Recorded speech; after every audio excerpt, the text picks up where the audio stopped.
सिमान बिरबायल' बारजों नोंनि आंनि मोजां मोननाया बबेबा जोमैयाव बिरलांबाय आरो नों बे मोजां मोननायखौ दा नागिरसै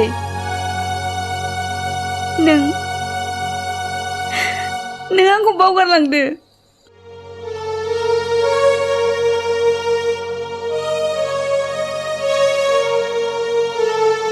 जुरि बबे गोसोजों बिदि बुंखो नोङो ओइ जुरि आंनि बिखाया साखांबाय नों आंनि गोसो गोरबोखौ मानो सेना लांखो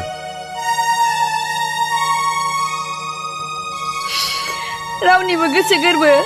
सेख'नानै लाबोआखै आं नों आरो आंनि थाखाय जेबो दाजा बे मोजां मोनलायनायखौ आं बावगारलांनो गोसो जाबाय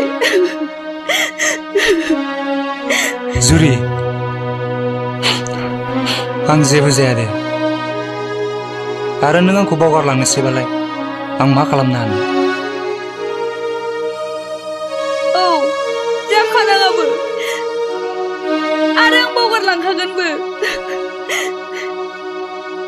बावगारलां नोंनो गोजोनथा सिमाना दिनैनिफ्राय सासे फाग्ला ओइ जुरि नों थां आंनि खाथियाव दाथासै आंनि बिखाया गावस्रालांजोब्बाय सिमान नोंखौ जेबो जानो मोना होनबायना आंनि थाखाय आरो मानो बिखा गावस्रानांगौ जाखो जायखौ दसे गोसोखाङाब्लानो दसे नुवाब्लानो थानो हाया आरो दिनै बिनो बावगारलाङोब्ला ओइ जुरि